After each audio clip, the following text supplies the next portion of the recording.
ఈరోజు నారా లోకేష్ ఏపీ క్యాబినెట్లో ఎవరైనా అందమైన వాళ్ళు ఉంటే నా అన్న పవన్ కళ్యాణ్. సో వాళ్ళిద్దరి మధ్య బాండింగ్ ఎట్లా? నిజంగా అన్నముల బాండింగ్ లాగా అయిపోయింది. ఎందుకంటే వాళ్ళు ఏమైపోయిందంటే వాళ్ళ నాన్నగారు జగన్మోహన్ రెడ్డి గారు జైల్లో వేసినప్పుడు ఆయన ఏమీ చేయలేకపోయినప్పుడు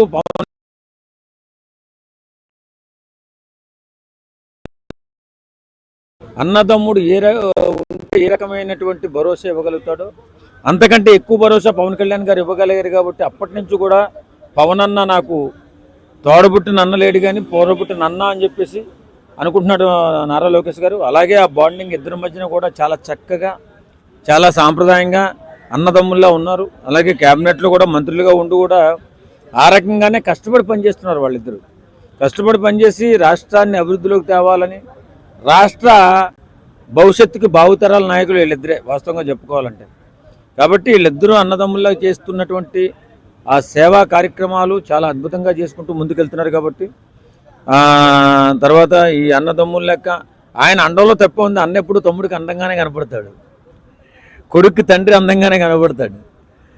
కాకిపిల్ల కాకిముద్దని. అది కాకపోయినా పవన్ కళ్యాణ్ గారు ఓ చక్కటి హీరో కాబట్టి ఆయన అందగాడే.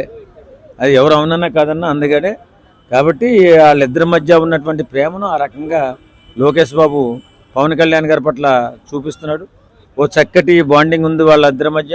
అలాగే పరిపాలనలో కూడా అందంగా చక్కగా ఎలాంటి ఇగోలు లేకుండా, ఎలాంటి ఇబ్బందులు లేకుండా చక్కటి పరిపాలన చేసుకుంటూ ముందుకెళ్తున్నారు. కాబట్టి వీళ్ళిద్దరూ కూడా చంద్రబాబు నాయుడు గారికి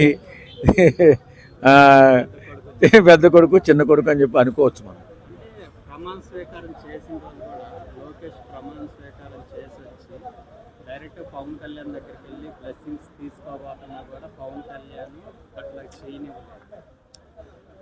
అంటే పవన్ని ఎందుకు ఆ రకంగా ఆయన దగ్గర చేసుకున్నాడంటే, నిజమండి అందరూ కూడా అప్పుడు ఏ నాయకుడు దగ్గరికి రాలేదు. మా జగన్మోహన్ రెడ్డి చేసిన ఆ దారుణానికి భయపడిపోయి వస్తే ఏం జరుగుతుందో, ఎవరిని అరెస్ట్ చేస్తారో ఏం చేస్తారో భయంతో అందరూ కూడా పటాపంచలై పారిపోయిన సమయంలో నేను ఉన్నానని చెప్పి వస్తుంటే అడ్డుకోవడానికి ప్రయత్నం చేశారు. అడ్డుకోవడానికి ప్రయత్నం చేస్తే నైట్ రాత్రి మీద రాత్రి జనసైకిలంతా కూడా పెద్ద పోరాటం చేస్తే నడిచి బయలుదేరుతా అని చెప్తే అప్పుడు 2 కార్లు ఇచ్చి పోలీసులే దగ్గరుండి తీసుకెళ్లారు.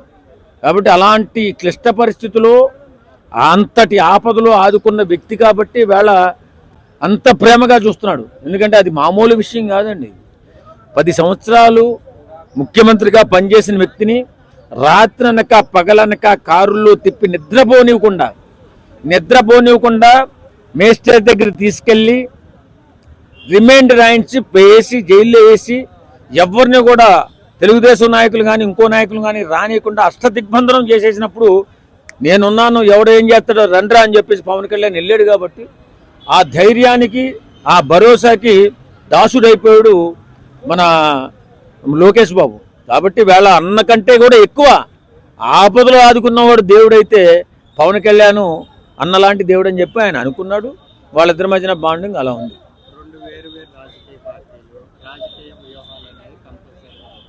బట్ ఈరోజు వాళ్ళిద్దరి మధ్య అలాంటి ఏం లేకుండా అదేముండదండి. రాష్ట్రం అభివృద్ధిలో వెనకబడిపోయిన మాట వాస్తవం.